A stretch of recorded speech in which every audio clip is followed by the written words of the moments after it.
Ang ating pong message this morning is called Life is Beautiful. Pero it's about Thanksgiving. So more than thank you. Ayan. Alam niyo po, maraming mga bansa, even nung October pa, ngayong November, maraming pong mga countries, especially in Western, na nagse-celebrate ng Thanksgiving. Amen. Alam niyo po ba yun? Di ba napapanood nyo, may mga turkey dito sa atin, lechong manok lang di ba? Sa kanila, turkey. Ayan. So, ang message po natin ngayon is called More Than Thank You. And life is beautiful. Be thankful in every situation. So, ang ating pong sermon text ngayon ay makikita po natin in 1 Thessalonians chapter 5, verse 18. So, kung meron po kayong mga Bible, please open your Bible. At please join me in reading. Okay, in verse 18, it says, "In everything, give thanks, for this is the will of God in Christ Jesus." Amen. So, sabi ng iba, Thanksgiving na naman yung message natin. Parang napapadalas ata yung message natin about Thanksgiving. Well, sabi po dito kasi sa binasa natin, in everything give thanks. For this is the will of God in Christ Jesus for you. Sabi ko nga po, well, hindi po ako magsasawa, hindi rin ako titigil na i-preach ang pasasalamat sa Diyos about Thanksgiving hanggat hindi tayo natututong magpasalamat. Amen ba? Amen. Ganon. Pastor, yan na naman ang message natin. Well, tanong ko naman, marunong ka na ba magpasalamat? Kung marunong na po tayo magpasalamat lahat, so siguro hindi na natin ito madalas maririnig. Pero dapat natin itong naririnig na madalas kasi ito po yung will ng Panginoon para sa atin. So, ito pong message na to is to coincide with the upcoming Encounter God Retreat. Meron po tayong encounter this coming November 28 and 29. At mamaya nga pong hapon meron tayong pre-encounter. Meron pa ba ditong hindi nakakapag-encounter? Pwede ko po ba makita yung kamay na hindi pa nakakapag-encounter dito? Ayan. Amen. Naku, sabi ko nga po, paano namin dinidescribe yung encounter? Para siyang parang yung favorite mong ulam, mas masarap pa doon. Do you agree? Yung mga napag-encounter na, pasensya na kayo, hindi namin pwede ikwento. Yun sabi ko nga po sa inyo, ito pong message na to, siyempre, to coincide doon sa upcoming Encounter God Retreat natin. Kasi yung encounter po natin, ang team niyan ay gratitude. Gratitude, yan. So, alam nyo po, ang encounter, every day is our daily encounter with God. It's a daily encounter to His goodness, to His grace, and His mercy. Okay, in essence, a daily encounter with God is the conscious choice na ino-orient natin yung sarili natin, moment by moment, connection to God's presence. So, yun po yung essence nun. And that's the reality na araw-araw naman talaga na-encounter natin ng Panginoon Amen? By His grace, yung kanyang mga provision, di ba? Yung pinoprotektahan tayo ng Panginoon, His presence. So, na-encounter natin ng Lord. And it's a powerful experience. Encounter with God is a powerful experience na kadalasan po brings deep transformation. If you know the story of Saul, di ba? Na naging Apostle Paul, di ba? Nagkaroon talaga ng radical transformation. So, napakaganda pong napakagandang tool, isa siyang retreat na talagang it's not just about knowing God, but it's not just about God, but knowing God Himself. Yun ang importante doon. Kasi sabi nga natin, alam naman natin merong Diyos pero gaano ba natin kakilala ang Diyos? Doon magkakaroon ng tipping point. Okay. So, truly, church life is beautiful. and be thankful in every situation. So if life is beautiful, wag nating i-waste yung life natin to bitterness. Di ba? Wag nating i-waste yung life natin to anger, hatred. Kasi alam niyo po, totoo na it's easier to complain about our problems or burdens. Di ba? Parang mas madali, no? Na lagi na lang naririnig natin yung sarili natin mismo na nagko-complain sa mga problema, sa mga burdens natin, than to thank God about His blessings. Try nyo na po ba? Sabi ko nga, alam nyo, every year-end, nagkakaroon, even if you watch televisions, o makinig kayo ng mga radio or in social media, makikita ninyo nagkakaroon ng mga parang inventory ng matatapos na taon kung anong nangyari for the whole year. Diba? Have you ever tried to count your blessings? Nasubukan nyo na ba yon? Yung naupo ka at nagbilang ka ng mga blessing ng Lord. Kasi nga, sabi ko po, kasi mas madali, it's easier to complain than to thank God for His blessings. Kasi nga minsan hindi tayo kontento, kaya hindi natin na-appreciate yung life, hindi natin na-appreciate yung pagpapala ng Panginoon, marahil siguro iba yung inaasahan natin. Pero if you just sit down and take an inventory of your life, makikita mo talaga na God is good. Amen? Meron pong isang story, okay, meron daw isang mama na stuck siya sa isang island. Okay, so the very first thing na ginawa niya is doon sa may sand, gumawa siya doon ng parang listahan. Okay? So, doon sa kabilang side, nilista niya lahat yung mga problema niya. At doon sa may kabilang side naman, lahat ng blessing. So, na-imagine niyo, nandun siya, na-stuck siya, mag-isa lang siya doon sa island eh. So, ang ginawa niya, nag-inventory siya. Okay. So, on the other side, nilista niya yung mga problema niya. Sabi niya, dito sa island, wala akong damit. Sinilista niya yun doon sa other side. Doon sa other side, sabi niya, pero hindi ko naman kailangan ng damit dito kasi unang-una, ako lang naman nandito, tsaka medyo mainit. See, na-imagine niyo? Okay. Now, on the other side, sabi niya, nawala lahat sa akin. Pero on the other side, nilagay niya, pero ang dami ko nung nakikita dito mga fruits, maraming mga isda, tapos napakalawak ng tubig, and then so and on and so and on. So yun yung mga ginawa niya, nilista niya. And dun sa list niya, na-discover niya that for every negative aspect about his situation, there was a positive aspect, something to be thankful for. Nakuha nyo? Na sa buhay natin, though meron naman talagang mga negative situations, pero if you will just take inventory of your life, makikita mo marami rin namang mga positive aspects na pwede mong ipagpasalamat sa Diyos. Amen? Kaya nga tinanong ko po kayo kanina, have you ever tried to count your blessings? Diba? And the problem with us, mga kapatid, nakafocus lang tayo always to complain. Lagi tayo nagko-complain kung ano yung wala tayo. Tama? Wala ako noon, sila meron, ako noon, wala noon.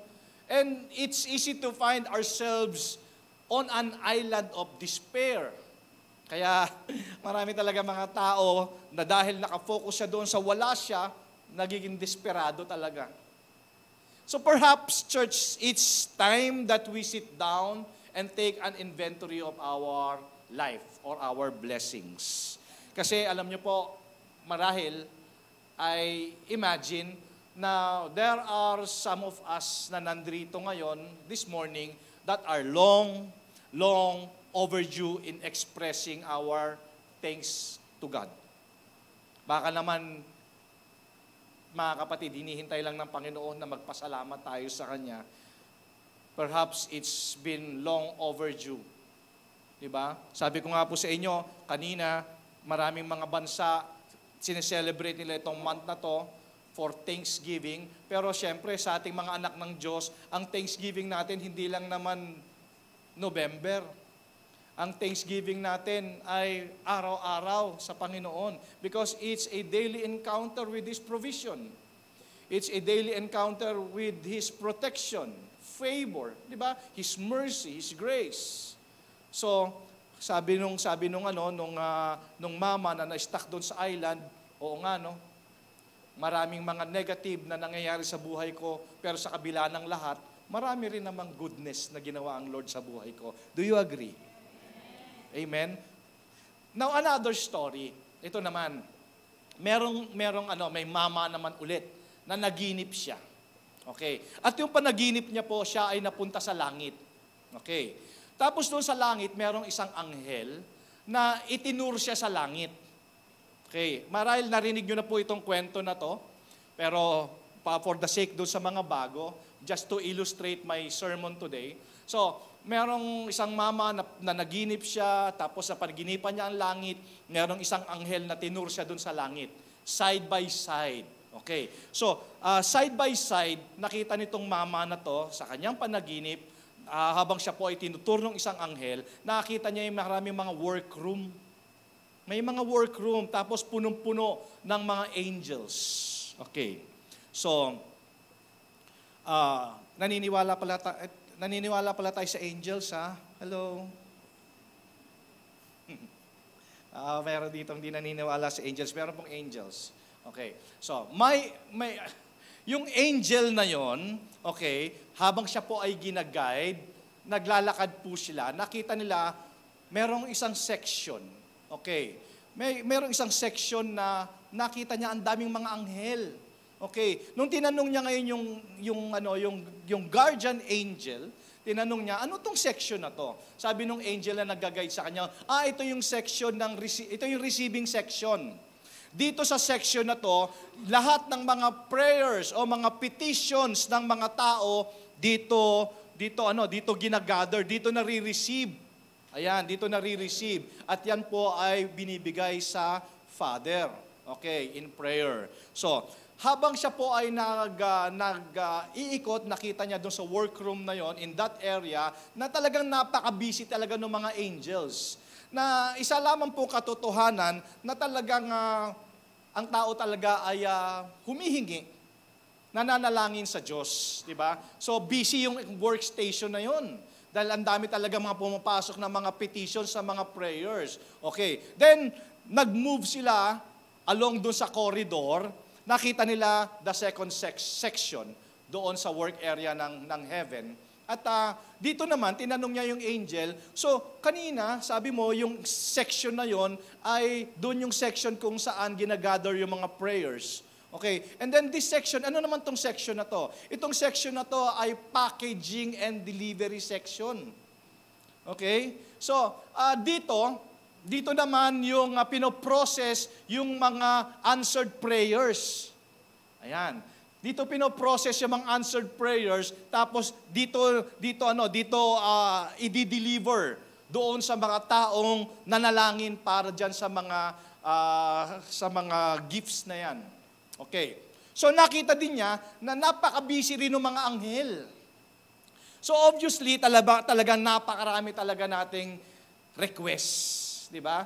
Sabi ko nga, kung tatanungin ang bawat isa sa atin, tayo lang in this room, ang dami-dami siguro nating mga petitions.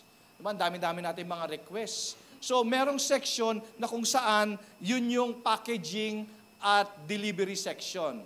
And finally, so pagkatapos ng first and second section, nakita niya along that corridor, far away, diba? At the farthest end, nakita niya at huminto siya, merong isang maliit na station. Okay. To his great surprise, nakita niya doon sa loob ng workstation na yon, isa lang yung angel. Hindi kagaya ng mga ibang mga sections, dito isa lang yung angel. Tapos, wala pang ginagawa. Amen. Na-imagine nyo yung kwento? Okay. At alam nyo ba kung anong tawag doon sa section na yon? Ang tawag doon ay, Thank you Lord section. Okay? Now, tinanong niya ngayon yung angel, bakit parang wala atang, hindi ata busy itong section na to. So, dahil siyempre siguro yung angel medyo nahihiya, Okay, sabi niyang ganon, kasi nakakalungkot man sabihin, pero kasi kaya hindi busy itong section na to, kasi ang problema, after na yung people ma-receive yung blessing nila, na yung mga hiningi nila sa Diyos, very few yung nagpapadala ng thanksgiving. So, hindi busy, no? Pero sabi niyang gano'n, sabi ng mama sa angel, paano ba? Paano ba natin i-acknowledge at magpapasalamat sa Diyos sa mga blessing natin? Well, sabi ng angel, simple lang. Just say, thank you, Lord. Sabi niya gano'n, ano bang blessing ang dapat kong ipagpasalamat? Again, going back to 1 Thessalonians chapter 5, verse 18, sabi dito, in everything, give thanks. For this is the will of God in Christ Jesus for you. So, sabi niya doon sa angel, ano bang mga pwede kong ipagpasalamat? Well, sabi ng angel, simple lang. Just say, thank you, Lord. Thank you, Lord. Kung meron ka, if you have food in the refrigerator, thank God. Tama ba? If you have clothes that you wear, thank God. If you have roof overhead and a place to sleep, pasalamat ka sa Diyos. If you have money in the bank or in your wallet, kahit nga kukunti lang yan, still, thank the Lord. Kung sa mga sandaling ito, may gamit kang cellphone at nagno-notes ka, church, it's a privilege. Diba? Hindi lahat may cellphone. So it's an opportunity, so thank the Lord. Amen? At kung nagising ka ngayong umaga, with more health than illness, you are more blessed than many people na hindi na magigising ngayong araw na to. Tama. Na hindi na magsusurvive sa araw na to. Yung trabaho na lagi mong nirereklamo, thank the Lord, kasi maraming tao ang nangangailangan yan. Tama ba? Reklamo ka ng reklamo, Lunes na naman bukas, trabaho na naman. Pero sa totoo lang, yung trabaho na meron ka, maraming nangangarap niyan. Amen? Mga estudyante, mga anak, ba? Pasok na naman bukas, Lunes. Buti nga ikaw, nag-aaral pa. Maraming mga kabataan ngayon hindi na kayang pag-aralin ng kanilang magulang. Amen? So thank the Lord. Kung meron kang pamilya, kung meron kang church family, thank the Lord. Amen? Alam niyo po kung bakit? If you can attend church without fear and harassment, sa ibang bansa, pinupugutan po ng ulo. Wala silang freedom to worship. Wala silang freedom to come to church para kagaya natin nagsasamba ngayon. Otherwise, sila po ay a-arrestoin or ito-torture. Pasalamat tayo pag meron din tayong mic na maayos. Thank you, Lord. Yan.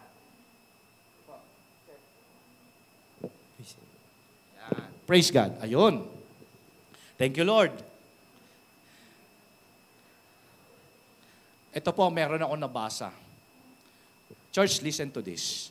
If your parents are still alive and still married, you are very rare.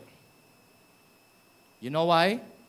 Sabi nga nila, a lot of families exist today because they chose to forgive each other.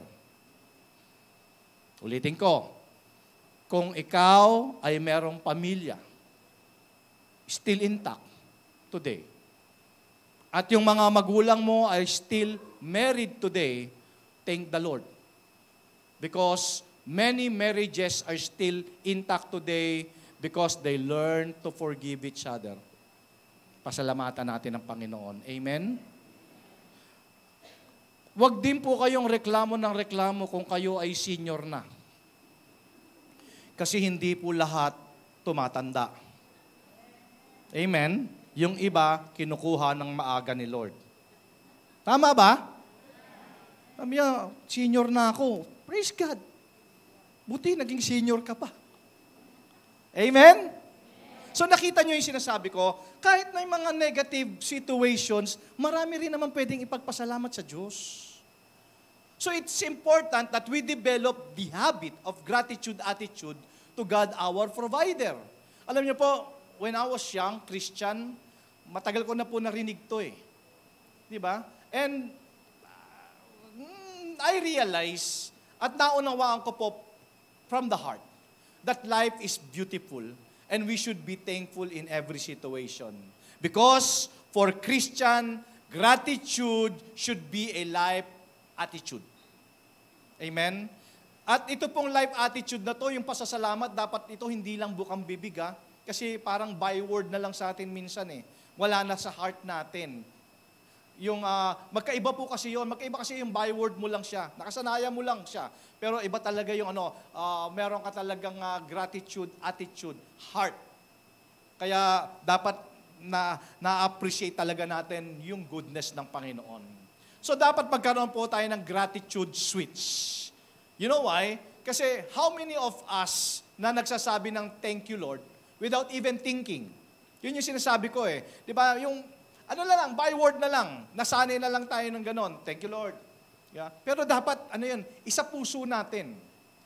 Kasi, di ba, minsan nga parang pagka nandun tayo sa cashier, di ba, nasa waiter tayo, o yung nagbukas ng pinto sa atin, well, thank you, di ba, ganun lang. Actually, ang tawag doon, it's a polite habit.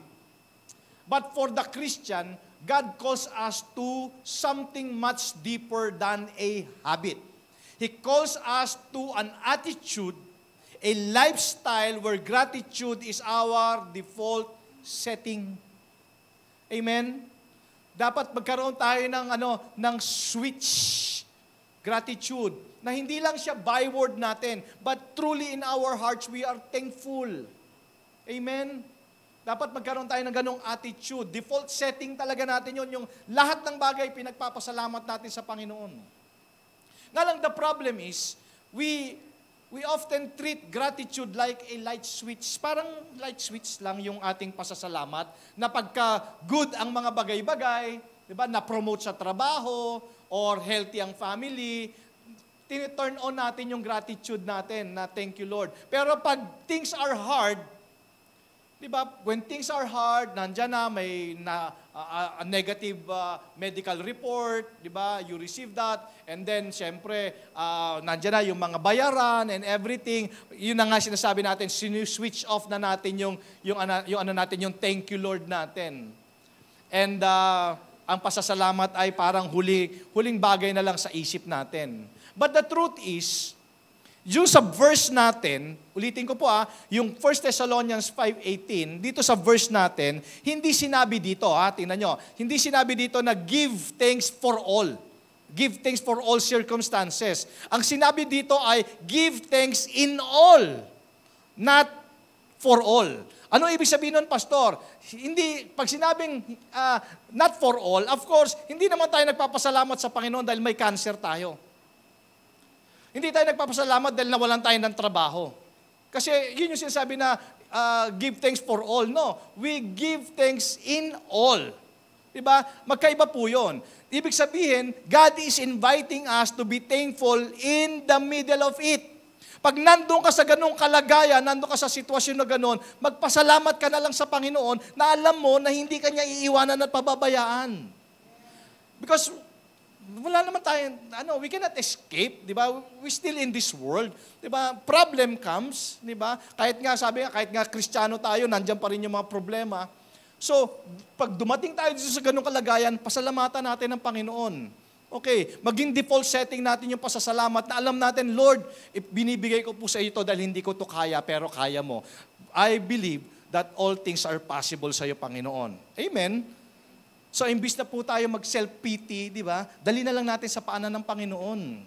You know why? Bakit kailangan na maging thankful po tayo in the middle of it? Because your circumstances do not define His character. Even when you cannot see His hand, you can trust His heart.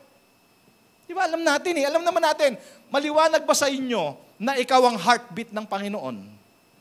Pag sinabi natin ikaw yung heartbeat, church, you are the best interest of God. Ikaw at ako, tayo ang best interest niya. Binigay niya nga yung buhay niya sa atin ni Jesus, di ba? So we are His best interest. Lahat ng pinlano ng Diyos sa atin, yun siya kabubuti natin. Kaya sabi ko nga, we don't give thanks for all, but we give thanks in all. Whenever I'm in that situation, I'm in the midst of that situation, Lord, thank you. Dahil alam ko, bibigyan mo ako ng kakayanan, bibigyan mo ako ng kalakasan to endure. Amen? At alam ko, malalampasan ko din ito sa pamamagitan mo, by your grace. Tama ba? Yun po yun ang ibig sabihin nito na give thanks in everything, not for everything. Kasi pag sinabi natin for everything, lahat na ng mga, kahit cancer, pasasalamatan mo na. Di ba? Sabi nga nila, di ba? Yung mga ibang belief nung dati, yung mga belief na lahat daw ay, syempre lahat daw ay kalooban ng Panginoon kahit cancer. So kung ang karamdaman ay kalooban ng Diyos, wag mong ipag-pray na mawala. Tama ba? Will pala ng Lord yun but it's not. Kaya kailangan mo magpasalamat sa Panginoon dahil alam mo na bibigyan ka ng Diyos ng kalakasan. Tama po ba? Okay. So, ibig sabihin nito mga kapatid, kailangan magkaroon ng switch from why to what. Kasi yung why, pagka may mga problema, lagi na lang, Lord, why? Bakit? Why? Bakit? Kailangan magkaroon ng switch from why to what. Dapat yung what lagi. Lord, ano ang purpose nito sa buhay ko? Bakit meron ito? Kailangan matutunan ko, Lord. So from why to what? Diba? Yun ang kailangan magkaroon ng switch. So the practical switch o the practical shift, church, is dapat instead of waking up and immediately thinking about your worries, meron ba ditong ganon? Meron ba ditong yung paggising mo sa umaga, iniisip mo na kaagad yung mga problema mo? Imbis na magpasalamat ka muna, Lord, thank you po sa panibagong araw na to, panibagong gising, panibagong blessing. Diba? Or paggising mo pa lang sa umaga, kasi kailangan magkaroon ng shift yung why to what. Diba? Lagi na lang, Lord, bakit? Lord, bakit? Lord, bakit? Naririnig niyo ba yung sarili niyo na ganon? Puro bakit, puro bakit. Dapat mag-shift yun dun sa what. Lord, ano yung purpose dito? Bakit nangyayari ito?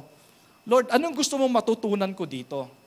Amen? So instead na puro worries yung iniisip mo, paggising mo pa lang, magpasalamat ka muna sa Panginoon.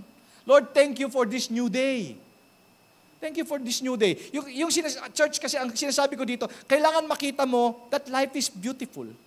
That God is in control of everything. Alam niya kung ano ang ginagawa niya sa atin. We just need to obey and follow His will. Di ba? So, importante po yun. Alam niyo ba minsan, I realize, kaya pala tayo na-i-stuck sa traffic. Di ba? Sino ba sa ating Pilipino hindi na traffic dito? Di ba?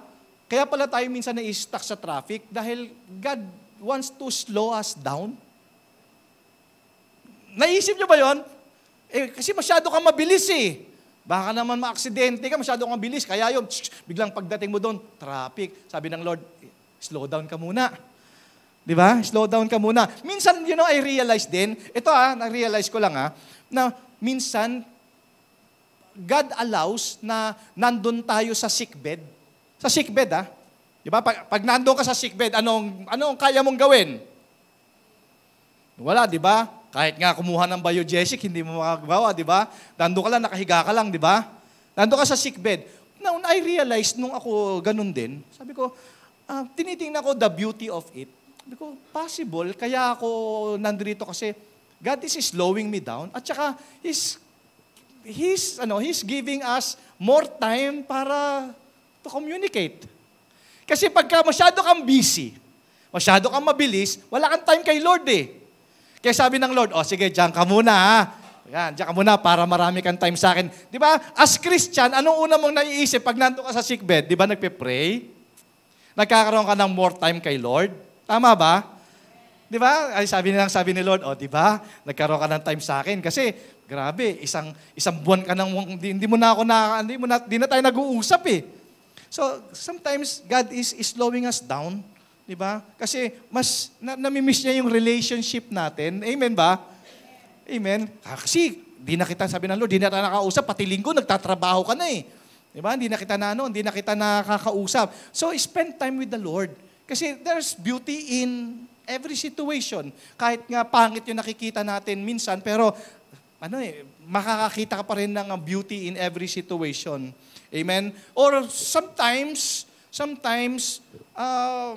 merong mga difficult people, na-experience yun na yun. Diba? May mga difficult people na talagang, minsan yung talagang, it's hard to love the unlovable. Pero tinuturuan pala tayo ng Lord, no? Tinuturuan pala tayo ng Lord talaga na i-extend natin and express natin yung ating patience, yung ating love. Kasi tayo po ang extension ng pag-ibig ng Diyos, eh. Kung ang anak ng Diyos hindi marunong mag-express ng pag-ibig, sino mag-express ng pag-ibig sa kanila? Tayo nga yung recipient ng pag-ibig ng Diyos, eh. Tama po ba? Kaya tingnan mo yung katabi mo, sabi mo sa kanya, mahal kita sa Panginoon, ha? Mukha kakalimutan yan. Yan, di ba? Amen? Ito po yun. So, ngayon, tinitingnan mo every situation, kahit pangit yung nangyayari, tingnan mo, hanapin mo yung beauty nun. Hanapin mo that all things work together for good to those who love the Lord and called according to His purpose. Tama. Kasi life is beautiful. Maniwala po kayo sa akin. Kasi kung magpo-focus lang tayo doon sa mga negative situations, maniwala kayo, tatanda kayo. Di ba? Dadami ang mga, ano yun? Ang tawag doon sa mga, kasi kayo, amen. Di ba? Kasi, hindi ka ba nagtataka? Hindi ka ba nagtataka yung matagal mo ng kaibigan na hindi mo nakikita? Ito alam ko, experience ito. Sabi sa'yo, parang hindi ka tumatanda. Ano sinasagot mo pag ganon? Hindi kasi, kay Lord talaga, nakakabata talaga pag kay Lord ka eh. Tama ba? Amen ba yon? Amen? Though kahit nga may mga difficult people, di ba? Pero still, God is sustaining us. Maniwala po kayo sa akin. Itong message na to, gusto ko kayong i-encourage. Malapit na matapos ang taon. Di ba? Looking back, mula nung first month of this year, tingnan mo, maraming magagandang bagay. Maraming mga blessing ang Panginoon. Be thankful in every situation. Amen? And this is not about ignoring the pain. I know pain is real. Problem is real. Challenges are real. It's not about ignoring the pain. It's about declaring that God is bigger than your pain. Amen. Hallelujah. So, church, gratitude is a life attitude. It's a choice. Choice pa rin talaga eh. Choice mo pa nga yung pag-gising mo sa umaga kung masaya ka o malungkot ka eh. Choice talaga, church. It's a decision to look for God's what and not why. Are you getting this? Huwag puro why. Lord, bakit? Lord, bakit? Lord, bakit? Isip mo sa what? Lord, anong gusto mong matutunan ko dito? Kasi alam ko, you never move without purpose and plan. Alam ko na ang plano mo sa akin, Jeremiah 29:11. Pero bakit ito yung nangyayari? So, magsishift ka sa what? Lord, anong plano mo? Kasi kailangan ako sumunod sa will mo. Di ba? So, church, in every situation, hanapin natin yung what, not why. Wag na lang laging why.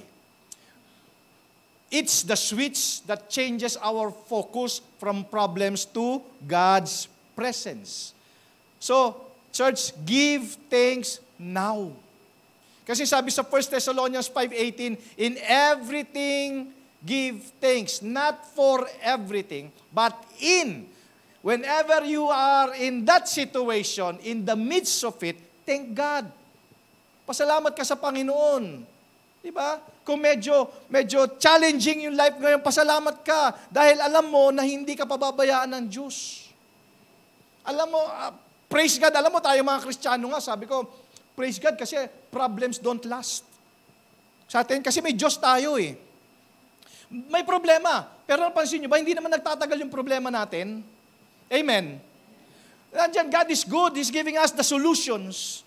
Diba, nandiyan yung favor niya. He sustain us. He lead us. So, napakaganda. Life is beautiful. Kaya wag mong ubusin yung buhay mo ng bitter ka na lang, di ba? May kilala kang ganon? Kilala kayo, tinan mo yung katabi mo. Hindi naman ganon yan, no? Parang ano, ba, lagi na lang pag nakikita mo siya, parang ayaw mo na siyang makita kasi pag nakikita mo siya, lagi na lang siya nakasimangot. Diba? Para siyang punong-puno na lang ng problema. Well, problem is real. Totoo naman talaga eh. Pero mas malaki si Lord sa problema natin eh. Amen? Tama ba? Amen ba yun? Sabi mo sa katabi mo, mas malaki si Lord sa problema mo. Amen? So, may natututunan po ba tayo? Na-encourage ko ba kayo? Kasi alam ko, hindi naman tayo perfecto. Sabi nga nila, hindi porke Kristiyano ka, wala ka ng problema. Parang nga mas malaki pa eh. Kasi, di ba, siyempre, alam na natin na meron tayong enemy. And minsan, yung mga wrong choices pa natin, mga wrong decisions natin. Okay, so, hindi lang po mabuti na magpasalamat sa Panginoon. It is essential for a healthy and powerful spiritual life. Okay, i-break down natin bakit napakabuti na tayo'y nagpapasalamat talaga sa Panginoon. Number 1, it acknowledges the truth about everything is a gift. Alam naman natin na kung ano yung meron tayo, regalo ng Diyos yun. That nothing about me is self-made. Hello? Everything I owe to God. Utang ko lahat sa Panginoon. Regalo ng Diyos eh. Ang sabi ng James 1:17, di ba? Every good and perfect gift comes from heaven. From God. Kung ano yung meron ka ngayon, regalo ng Diyos sa'yo yan. So, we thank God. We simply recognize the reality. Kaya tayo nagpapasalamat sa Panginoon. Every breath, di ba? Yung paggising mo, humihinga ka pa. Every meal, every moment of joy, and even the strength to endure hardship comes from God. So, ang pasasalamat, thanksgiving is an act of honesty. It's an act of honesty that rejects the illusion of self-sufficiency. Kaya ka nagpapasalamat dahil alam mo, hindi ikaw ang may kagagawan. Tama po ba? Na may someone na gumawa para sa iyo. Kaya ka nagpapasalamat eh. Ito yung nire-reject nito yung illusion ng self-sufficiency. Again, alam mo na nothing about you is self-made. Kailangan maliwanag sa atin lahat yon, mga kapatid. Lahat ito ay biyaya sa atin ng Diyos. So that's number 1. It acknowledges the truth that everything is a gift. Regalo ng Diyos. Buhay natin, everything na meron tayo, regalo, biyaya ng Diyos sa atin yon.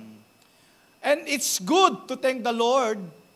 Number 2, it shifts our focus from our problems to His power. Alam niyo po ba na ang gratitude is a powerful antidote to anxiety and self-pity? Yung marunong magpasalamat, when we intentionally thank God, yung perspective natin, yung pananaw natin nagbabago. Nagbabago. Sabi ko nga po, we stop staring at the size of our problem. Kasi talagang kung paggising mo pa lang sa umaga, nakapokus ka na doon sa mga worries at problems mo, ang antidote dyan ay ang pasasalamat sa Diyos. Amen? Remembering the greatness of our God. Well, of course, church, again, this doesn't make the problem disappear. Hindi ko sinasabi na nagpasalamat ka, mawawala na yung problema mo agad. But it puts in the context of a God who is for us and who is in control. Sabi nga po, faith says, I don't know how, but I know who. Amen. Di ko alam. Wala na ako alam na paraan eh. Pero meron ako alam na kaya niya. Amen. See? Nag-change yung perspective natin, di ba? Nagpapasalamat tayo, nababago yung pananaw mo. Nababago yung self-sufficiency mo. Nababago yung pananaw mo na hindi mo kaya, pero kaya ni Lord. Amen. Kaya kita niyo, di ba? Bukang bibig natin lagi. Alam ko, sis, alam ko, brother, mabigat. Pero kaya yan ni Lord. Kapit lang kay Lord. Mag-pray, magpasalamat, umasa, manampalataya, at magtiwala. Di ba? Lagi natin sinasabi yun, di ba? And number 3, it builds our faith for the future. Siyempre, Sabi nga natin, napakainam, napakabuti na tayo ay nagpapasalamat sa Panginoon because it builds our faith for the future. Alam natin na kung ang Diyos ay hindi tayo pinabayaan kahapon at hindi niya tayo pababayaan ngayon, it builds our faith for the future. Alam din natin na bukas, hindi niya rin tayo pababayaan. Amen? Nabibuild yung confidence natin na we serve and we worship the faithful God. Sabi nga ng Bible, kahit nga hindi tayo ganun ka-faithful, di ba, it doesn't determine the character of God. Kasi siya yun God is love, God is faithful, siya yun So hindi nagbabago sa circumstances natin yung character ng Diyos. Thanksgiving turns our past trials into testimonies and fuels our hope for what is to come. Diba? Kaya nga sabi, kung merong test, merong testimonies. Kung merong mess, may message. Amen? So faith says, I don't know how, but I know who. Dapat nagsishift yung why sa what. Diba? Nagsishift yung why na, Lord, bakit? Dapat, ang tanong mo na lang, Lord, ano ang purpose nito? Di ba? And Lord, i-impress mo sa heart ko kung ano yung gusto mong gawin ko. Kaya today, church, ang challenge ko po to everyone, I encourage you to open up your heart and mind. Kasi blessings are something we, as children of God, receive from God every day of our lives. Every day, church, is a daily encounter to His grace, to His goodness, to His mercy. So, maging kontento tayo, kaya pala hindi tayo marunong magpasalamat kasi hindi tayo nakokontento. At lagi na lang natin hinahanap kung ano yung wala tayo. Appreciate. Kung ano yung meron ka ngayon, appreciate. Be faithful. Di ba sabi nga ng Bible, kung ikaw daw ay magiging tapat sa maliit, bibigyan ka ng Lord ng mas malaki. So kung ano yung meron ka ngayon, pasalamatan mo sa Panginoon at maging faithful ka and God will increase. Amen. So appreciate natin kung ano yung meron tayo. Huwag kang hanap ng kung ano yung wala ka. Kasi kung gano'n na magiging attitude natin, maiinggit tayo. Tama? Nakakainggit talaga. Sino ba naman di maiinggit na meron kang payong na Rolls Royce? Tama? Sino ba naman, di ba? Pero hindi Kontento ako kung ano yung blessing ng Lord sa akin ngayon kasi alam ko kung magiging faithful ako, magiging tapat ako dito sa small things na to, i-increase to ng Panginoon. Amen ba yon? So life is beautiful, mga kapatid. Matatapos na ang 2025. Isang buwan na lang. Huwag nating ubusin yung araw-araw natin in bitterness. Amen. Huwag natin ubusin yung araw natin, yung panahon natin in anger. Because life is short. Life is short. Diba? Hindi natin alam kung kailan tayo papauwiin ng langit. Diba? Be thankful in every situation. Dapat church, alam natin na ang plano ng Diyos sa atin lahat ay mabuti. Amen ba yun? Kaya nga sabi rin ng Bible, di ba? Enter His gates with thanksgiving. When you read your Bible, talagang God encourages His people, especially His children, di ba? To give thanks because this is the will of God for us in Christ Jesus. Matuto tayo magpasalamat. At hindi lang yung pasasalamat na parang ano lang, byword lang ha. Dapat galing dito yung pasasalamat na yon. Because it's changed our perspective. Pag marunong ka magpasalamat, nawawala yung tinatawag na self-sufficiency, nawawala yung yabang natin pag marunong tayo magpasalamat eh. Tama ba? Kasi pag hindi ka marunong magpasalamat, akala mo ikaw yun. Again, nothing in you, nothing in me is self-made. Wala man kahit isa o ano man na ikaw ang dahilan kung anong meron ka ngayon. Yan ay regalo ng Diyos sa iyo na dapat mong pasalamatan. Wow. Grabe. Alam nyo ba, church, alam nyo ba na kung tayo yung heartbeat ng Diyos, tayo yung best interest ng Diyos, alam nyo ba na napakasarap sa tenga naman ng Diyos yung thank you? Yung marunong tayong pasalamat. Diba? Kaya pala sa maraming bansa ngayon, meron silang Thanksgiving. Pero hindi tayo nagpapasalamat sa Panginoon because of such occasion. Ang buhay ng isang Kristiyano, ang thanksgiving ang kanyang default setting. Marunong tayo magpasalamat. Church, believe me. Ang taong marunong magpasalamat sa Diyos, unang-una, pinagpapala. Maniwala po kayo, pinagpapala. Kasi kita ng Diyos na na-appreciate natin. Maliit na bagay, lalo na mas malalaking bagay, pagpasalamat natin sa Diyos. Give thanks in everything. Alam ko, hindi ko po alam kung ano ang pinagdadaanan nyo ngayon. Maaring nung dumating kayo dito sa church na to, you are in the midst of that situation. Pero pasalamatan mo pa rin ng Diyos. Because beyond your ability, beyond your limitation, there is unlimited God. There is the omnipotent God, the all-power God, that God, with God, all things are possible. Amen? Ano man yung kalagayan mo ngayon, dali mo sa Panginoon. Pasalamat ka.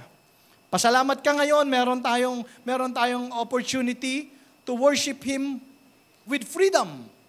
Amen? Pasalamat tayo dahil alam natin, He's with us and He's not against us. Magpasalamat tayo for the gift of salvation. By His grace. By His mercy. Diba?